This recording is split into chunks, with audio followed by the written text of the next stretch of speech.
There was a 75-year-old man named Abraham who lived with his wife Sarah, 10 years younger than him, in Haran, a place near the border of present-day southern Turkey and Syria. Abraham was deeply devoted to God, and one day, God told Abraham to leave Haran and promised to bless him and his descendants. Although Sarah had no children, Abraham still firmly believed in God's promise. Abraham and Sarah packed their belongings, took their livestock and servants, and after a year of difficult travel, they arrived in Canaan. In Canaan, Abraham set up tents, built an altar, and lit a fire. He prayed to God, thanking him for everything he had provided. But a year later, famine struck Canaan. At the age of 77, Abraham and Sarah were forced to set out once more, heading for Egypt. After another year of travel, they finally arrived at the borders of Egypt one evening. As they walked through the bustling streets of Egypt, Sarah's beauty was like a gentle breeze, drawing the attention of passers-by.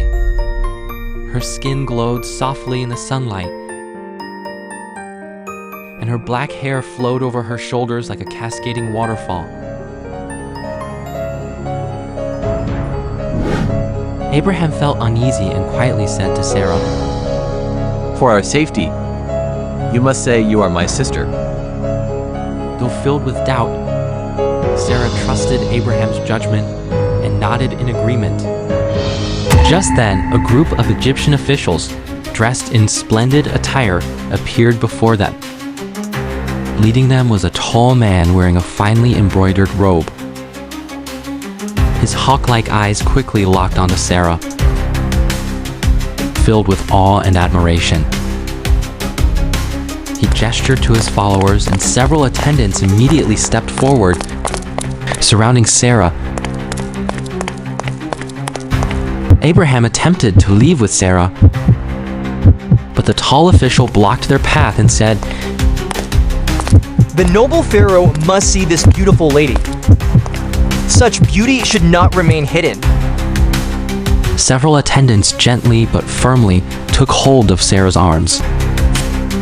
Fear flickered in Sarah's eyes, but she did not struggle, knowing she had no choice.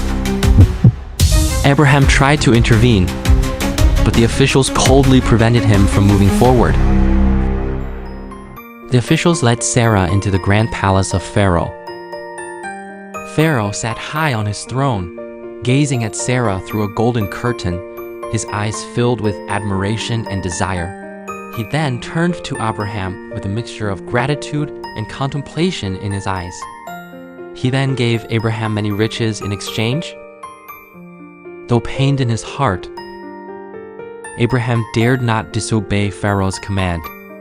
He took a deep breath and silently prayed that God would protect Sarah. That night, Pharaoh had a dream in which a majestic divine figure appeared. "You must not touch Sarah, for she is Abraham's wife." This dream filled Pharaoh with fear, and he realized that he was under God's wrath. The next morning, Pharaoh summoned Abraham and demanded, "Why did you not tell me the truth?" Abraham explained that he had feared for his life, thinking Pharaoh would kill him because of Sarah's beauty. Enraged, Pharaoh returned Sarah to Abraham and commanded them to leave Egypt immediately. Abraham took Sarah and left the palace, returning to Canaan. Standing before the altar he had previously built, Abraham's heart was full of gratitude. He looked up at the sky, feeling God's grace flow through him. We must continue to trust in God, no matter what the future holds. Abraham said to Sarah,